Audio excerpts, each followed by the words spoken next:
Assalamualaikum warahmatullahi wabarakatuh. Hello everyone.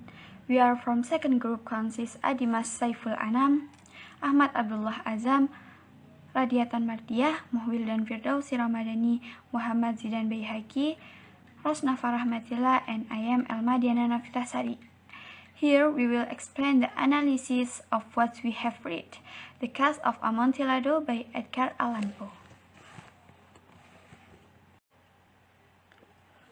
Okay, the next, The Cask of Amontillado is a short story by American writer Edgar Allan Poe, which first published in the November 1846 issue the Good Days Ladies book. The genre of this short story is horror because Montresor killed his friend in a horrible way while burying him alive. Jadi, cerita The Cask of Amontillado ini termasuk dari cerita fiksi short story yang ditulis oleh penulis Amerika yang berasal dari Amerika, yaitu Edgar Allan Poe. Kemudian penerbitan pertama dari cerita The Cask of Amontillado ini adalah pada bulan November tahun 1846, yaitu di penerbit Good Days Ladies book. Kemudian genre yang dipakai pada short story ini adalah horor, karena pada cerita ini adalah lebih diceritakan oleh Montresor yang membunuh temannya dengan cara yang tidak manusiawi ataupun dengan cara yang sadis dengan membunuhnya atau menguburnya hidup-hidup. The next is theme. The theme is revenge.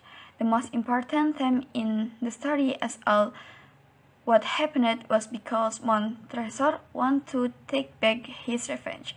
I chose this revenge theme because in the story Fortunato insulted his family and caused 1,000 injuries to Montresor, and then Montresor vowed revenge against Fortunato for the insult he had done to the Montresor.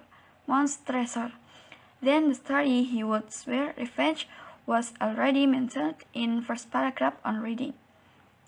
I promised myself that I would make him that I would have paid for this revenge. The next few paragraphs outline what he considered revenge. The narrator tells us what he thinks the incident to follow was all about. After reading the full story, the reader can agree that the narrator was reliable on this point. Jadi cerita The Cask of Amontillado ini menggunakan tema balas dendam, dikarenakan dimotivasi oleh kebenciannya untuk membalas dendam kepada Fortunato atau kepada temannya, karena Fortunato ini sangat menghina keluarga dari Montresor ini. Kemudian Montresor ini mengatakan bahwa dia akan membalas dendam pada waktu yang tepat. Kemudian dia mengatakan di awal paragraf atau di awal paragraf pada cerita tersebut, 1000 luka Fortunato ini sudah ditanggung oleh Montresor sebaik mungkin. Akan tetapi Montresor ini akan membalas dendam pada waktu yang tepat. Kemudian beberapa paragraf berikutnya itu menguraikan apa yang dia maksud balas dendam tersebut. Okay, then the character analysis of The Cask of Amontillado will be explained by our friend Rosna Farah Matila. Thank you.